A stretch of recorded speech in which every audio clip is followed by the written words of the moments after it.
Citizens, it's that time. You are officially in the Alert Zone. Welcome to the Alert Zone TV. I'm the Wizard Uncle James. I would love you to become an active citizen. You can do that by hitting the subscribe button, hitting the bell, so you'll be notified we drop fire content, giving a video a like, sharing. If you're 18 years of age or older, practice your Second Amendment rights. It is not illegal under the Constitution. So, I am out here, outside of town, Marshalltown in Iowa, at the other public hunt land that I've been coming to a lot more as of late. Just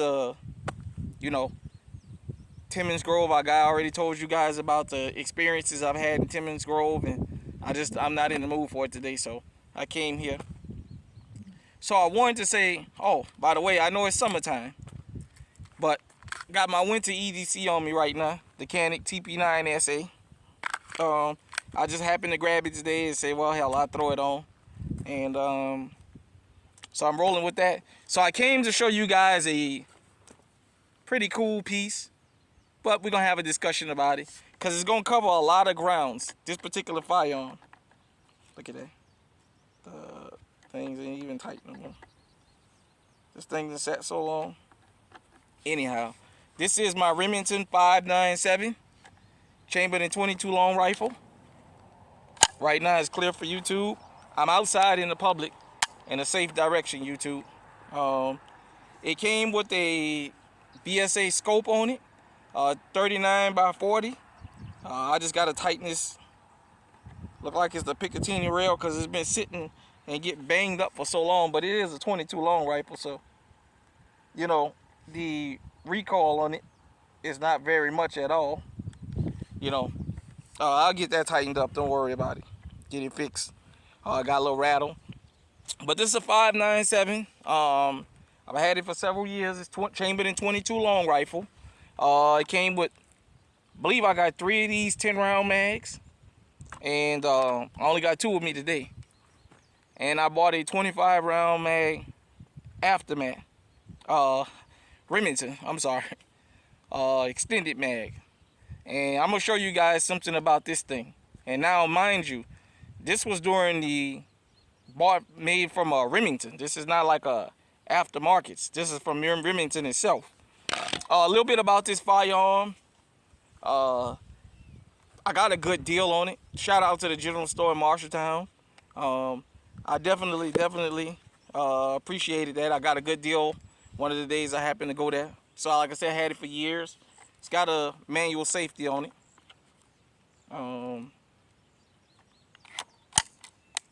Not sure if you guys can see it. It's got a manual safety by the trigger. It's a nice, got a bull barrel on it. It's a nice little .22 long rifle, hunting, good first start out for the children, what have you. But this gun is a cautionary tale about part of the reason why I tell you when I talk about firearms. Check your firearms when you buy them. Don't buy a firearm, never shoot it, carry it around, and then expect that just because it's new, it's going to work. And the reason I say that is I bought this gun. It sat in the safe for maybe a year or two before, maybe that long, I'm not sure. Before I actually went to go shoot it. About a year. I went to go shoot it, I had time, and basically the trigger mechanism was broke before I ever fired it. Couldn't get one shot off. Well, I didn't know at the time Remington was going through the whole legal thing of going out of business, and because it's my understanding, correct me if I'm wrong, the Tree of Life synagogue shooting had happened, and one of these mass shootings, and somebody was allowed to sue Remington, and besides Remington already being in trouble, I guess, for quality control or what have you.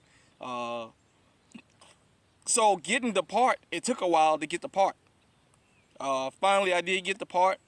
Got it installed. Shout out to Jared over there at the general store, my gunsmith. And we got this fixed. And once we put that new piece in there, man, we haven't had an issue with this thing. I probably ran about 1,000, 2,000 rounds through it, something like that. I mean, it's one of them things, if you own .22 long rifle, it don't take much. You start shooting, and the next thing you know, you done went through 500 rounds like that. Um, like I said, so it's a good, as long as it's functioning, it's a good child starter. But in a S hit the fan, what's good about this is you can use this just to put for small game, put food on the table. Period, point blank. And if you want to shoot something that's cheap and you can probably still run into a lot of, 22 long rifle is around, you can run into a lot of it if the stuff hit the fan. So, as you guys can see, I'm gonna pop a couple rounds off. I got my protection. I usually rock inners. I'm shooting 22 long rifles, so we go ahead on and load this thing up. Once again, I'm not shooting for accuracy. I'm just shooting for reliability. So let's pop a couple rounds off. I got a sign.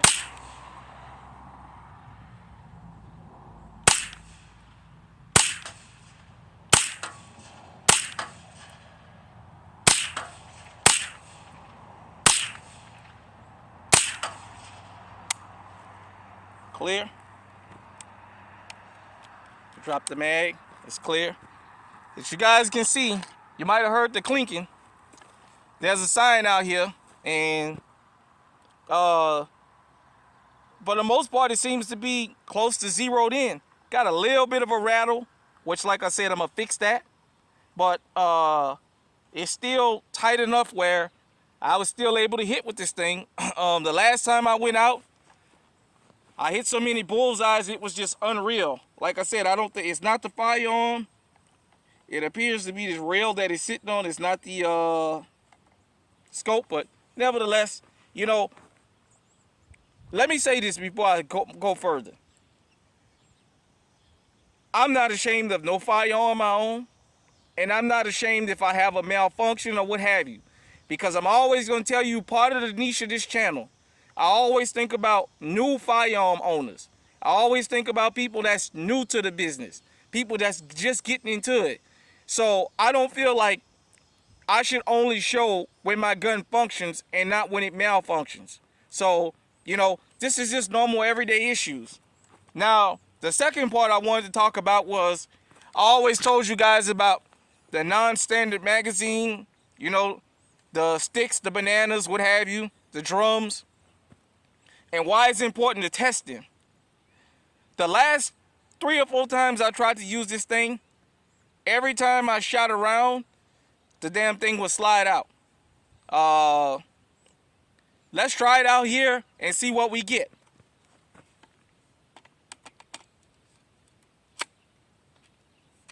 See? See what I mean?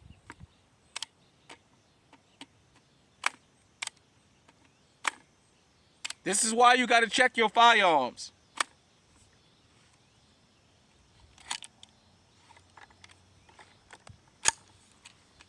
This is why you should check your firearm.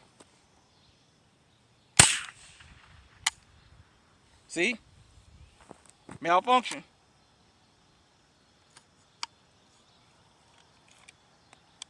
As you guys can see, the chamber is empty. After the first shot, it slid out of there. I got a live round down here somewhere. Oh, here it is, right here. A live round. Definitely don't want to leave that laying around. If you own the Remington 597, let me know if you've ever had the issue with the actual Remington magazine.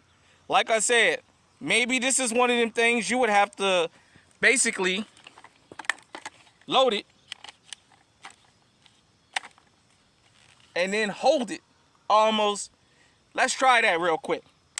Let's see if that solves our problem. So it's loaded. I got it by the mag.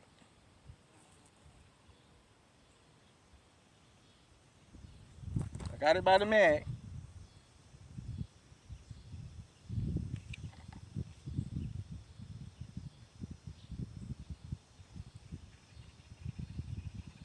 Having issues with this thing.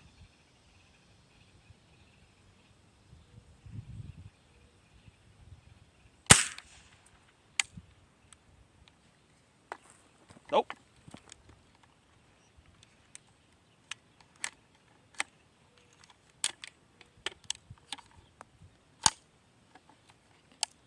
It is clear for you, everybody out there.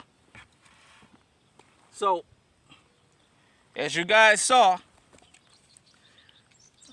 once again, I think this is the 25 rounder. I don't know if it was just my luck that I got a bad one. I have not had one outing where this thing works successful. So it sits in the closet. Got a couple rounds in it. I usually just keep a couple rounds in it. You never know. One day I might be going through there in the house. Somebody might kick the door down. I might have to fire something. You know, you never know. You never know these days. So I got another standard 10 round mag. And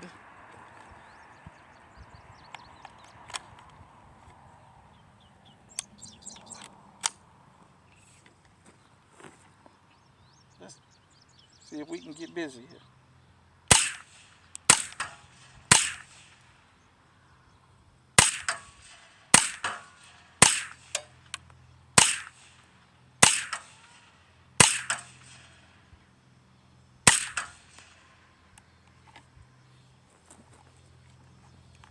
It is clear. Lock back. Everything a firearm's supposed to do, it did with no problem. So you guys seen it here. The Remington 597. I ran 2 full 10 round mags with no issues. I tried running this Remington brand extended mag and nothing but issues. I'm gonna say this again. If you own this particular firearm and you own one of these, hit me in the comment section and let me know. For new gun owners, or if you're new to firearms, or you're new to getting extended mags or what have you, don't depend on this extended mag just working because it's brand new. This is how people, unfortunately, sometimes lose their lives. They carry extended mags. They don't run them. They just assume because they have a good firearm that the extended mag should work, and that's not always the case. Sometimes they work, sometimes they don't.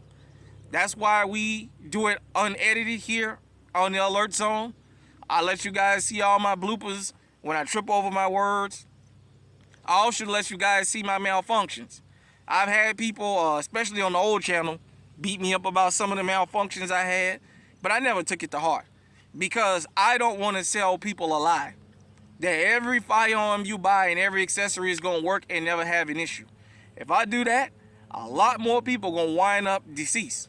So hit me in the comment section and let me know what you think, everybody. Until next time out there, stay safe, stay armed.